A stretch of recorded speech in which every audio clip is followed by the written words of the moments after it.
Hey guys, and welcome on the MHS YouTube channel.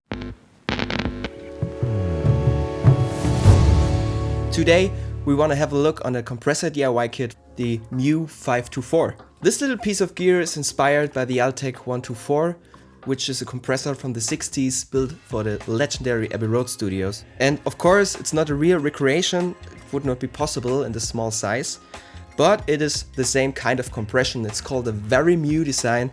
As you can see, it has a tube inside and we will hear it later, and maybe it has the fat and warm and creamy sound that Vari-Mu compressors are famous for. So compared with the original unit, you have some additional functions, 3 little switches. You have a limit button where you can change the ratio of the compressor, you can add an high-pass filter to the sidechain of the compressor, and you can switch the attack time from 10 milliseconds to 1.2 milliseconds. In the first part of the video we want to build this thing together, and I want to share my thoughts and maybe I can give you some little tips, and in the second part we will run some audio through it.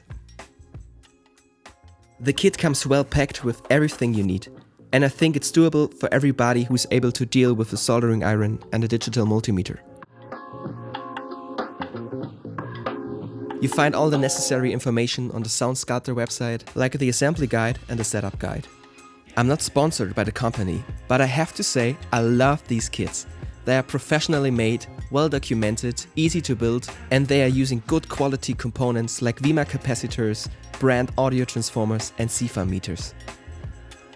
Okay, so let's start to assemble the main PCB. I recommend to start with the smallest components, in our case the resistors and the diodes. At first you have to measure all the resistor values, and of course you can use the color code, but I think measuring is just faster.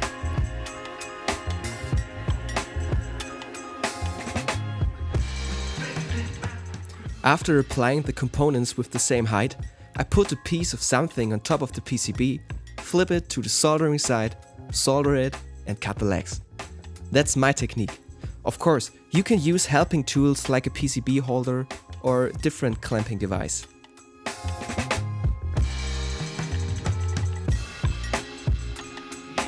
I don't want to explain every single step I did, but for those who are new in the DIY world, just a few words. Be aware that some components have a different polarity, like diodes. They have an anode and a cathode. The cathode is marked with a little ring, which you also can find on the PCB layout. The same goes with electrolytic capacitors. They have a longer leg, which is the plus side, and a shorter leg for the minus side. Just double check the placement of every single component to avoid stupid mistakes that will cost you a lot of time during troubleshooting. Take it from me, I made these experiences.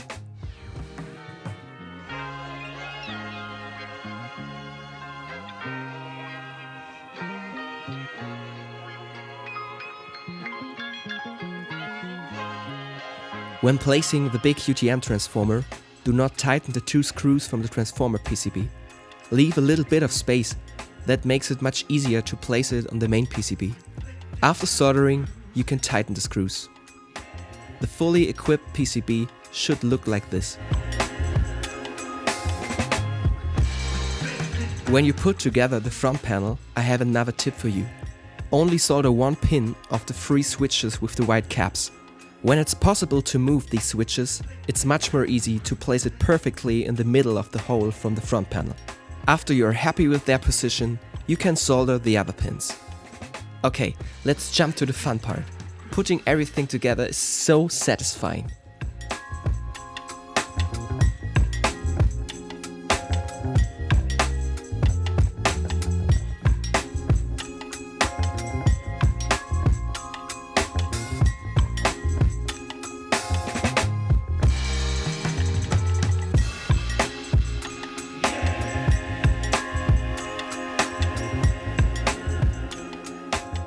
The last step is to calibrate the unit, but it's pretty easy as long as you follow the calibration guide on the Sound Skulptor website.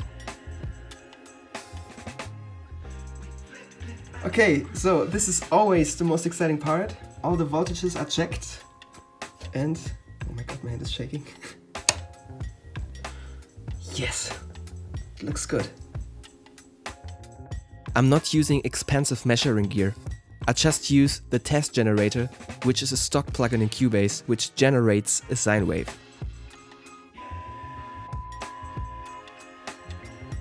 It works pretty well.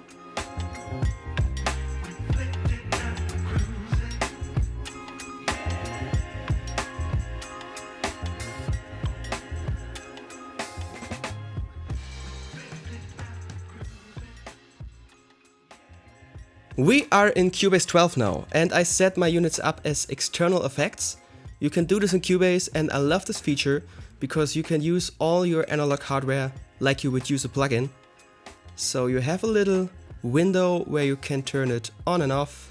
You can configure the latency and of course set the in and output gain. Let's start with a little sine wave. I use the cleanest setting as possible, 1 dB of gain reduction, nothing special. And always have a look on the meter here. I try to keep the level always at -10 dB.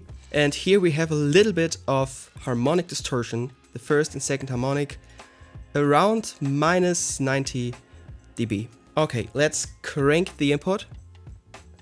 6 dB of gain reduction.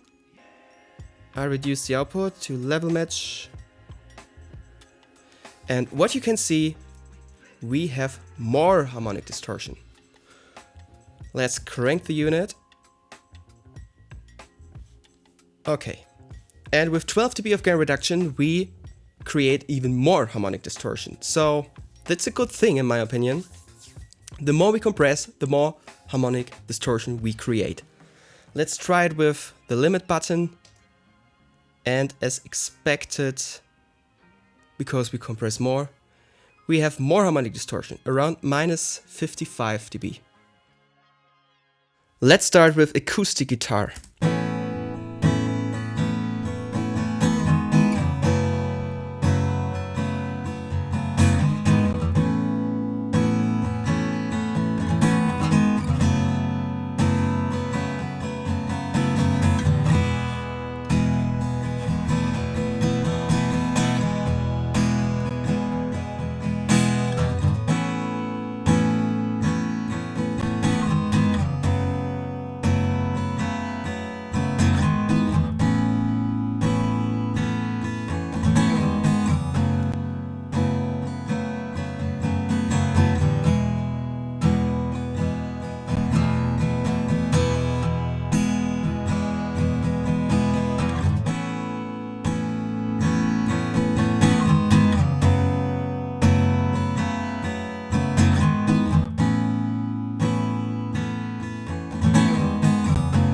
Wow. I like the limit mode.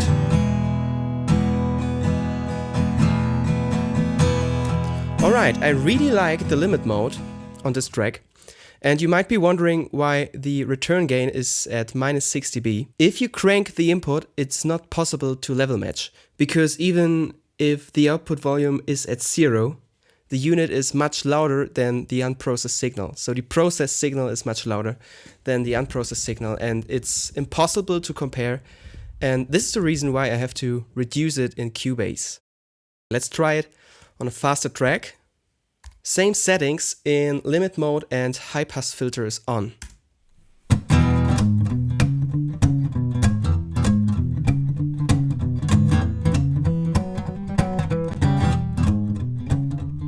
Oh wow.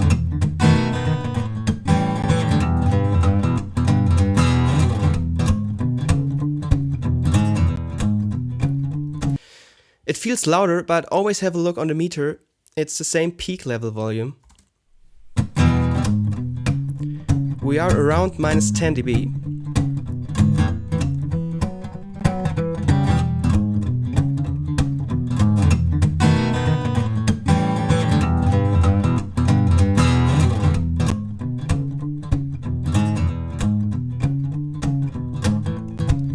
Okay, let's go crazy.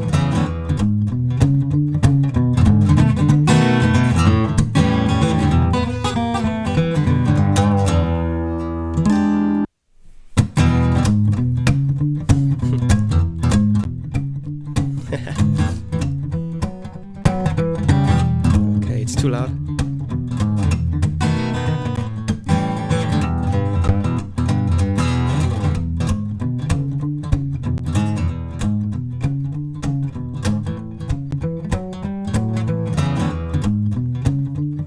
It sounds great.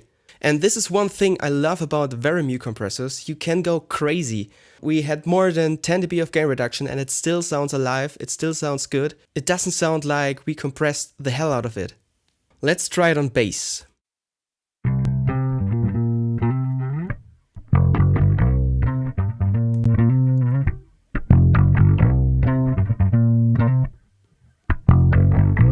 Fast attack.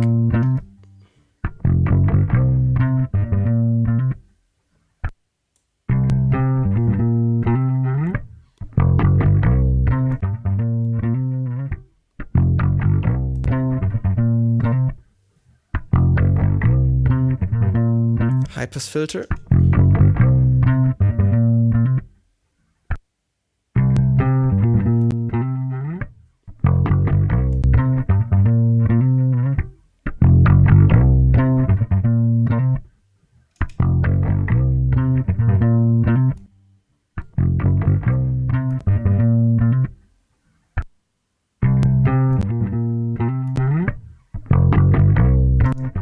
And limit mode.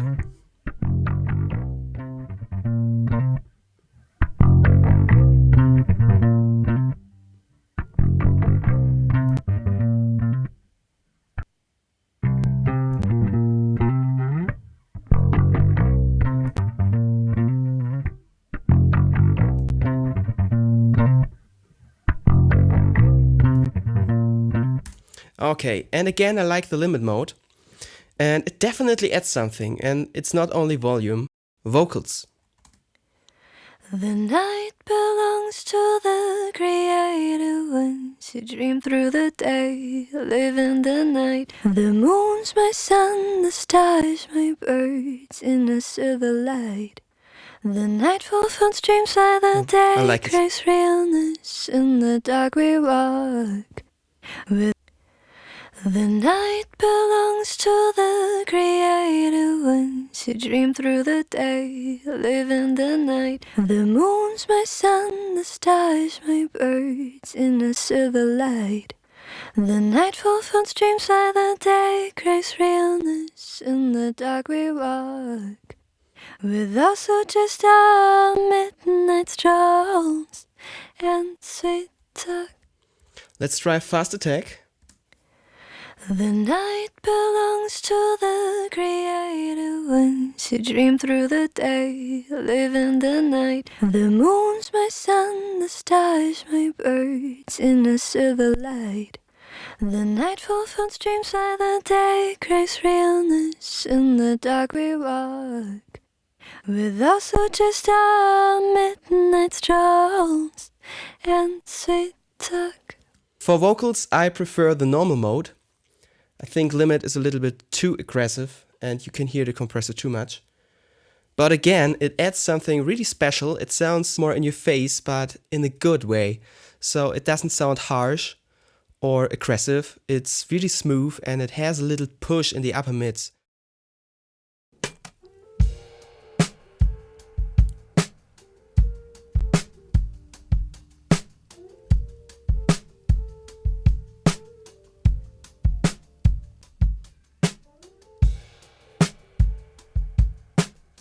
With high pass filter.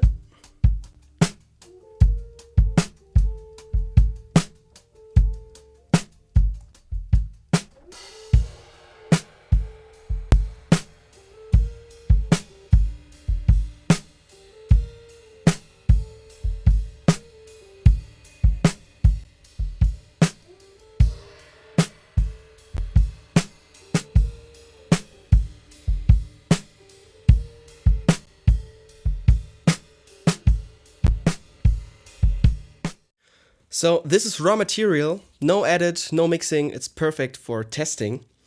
We are in limit mode now. Let's try the normal mode.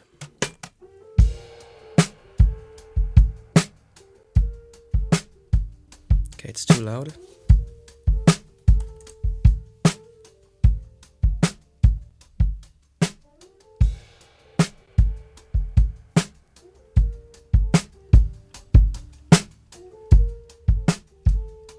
All the way.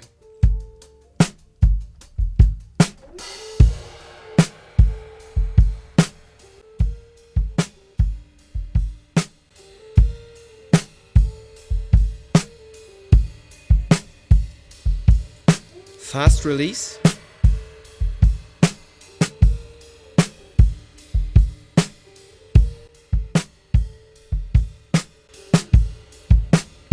I prefer, again, the limit mode. Let's try it with a whole band.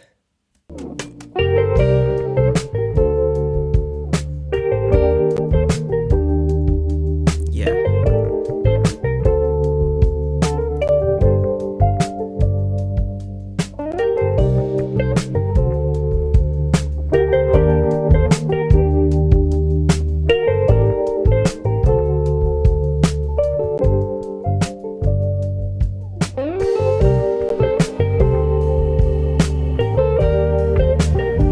Listen to the snare.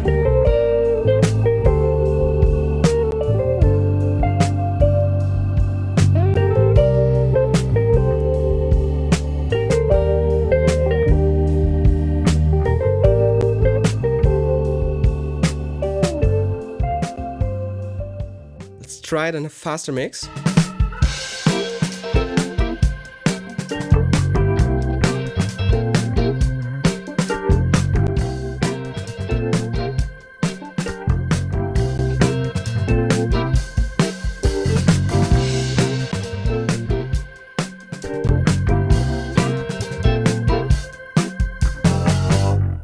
It works.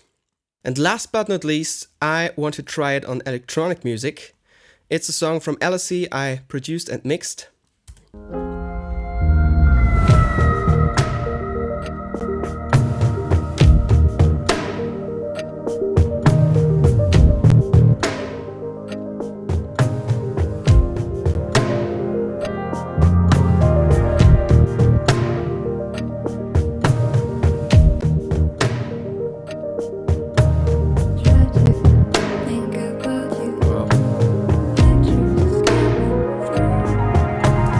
Let's jump to a busier part.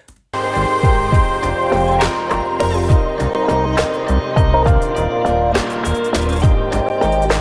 look at the volume.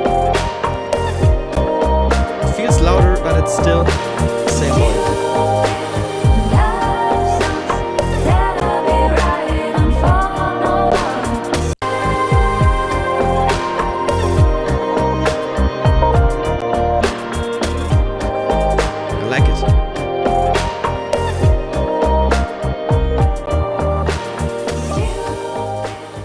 As a conclusion, I would say this is a great compressor. You can use it on stereo tracks and on mono tracks, and it's very versatile, especially the high-pass filter in the sidechain is very helpful if you have material with a lot of low end. There are only 3 little things I don't like, or I have to criticize. The first thing, the knobs feel a little bit wobbly. This is because the potentiometers are sitting on the PCB and they are not mounted on the front panel, so there is a little gap between the axis and the front panel hole. It's not a big problem, but it's noticeable. The second thing, as I said before, it's not possible to level match, because if you crank the input and the output potentiometer is on 0, the process signal will be louder than the original signal, and it makes it very hard to compare. The third thing, it's not possible to drive audio material into distortion. This is more on the clean side. It's totally okay because it definitely has a unique sound. It tames the high end a little bit, and in my opinion it adds something in the upper mid range, and it definitely glues the mix together, and that's what I was looking for. So I like the compressor, especially for the price, and I definitely can recommend it. That's it for today. In the next video I will show you the heart of my studio. You already can see it in the background. It's an all-German mixing desk, which I restored, added some extra features and built a new casing. So when you like the video, feel free to subscribe, and if you have any questions, leave a comment down below. Bye!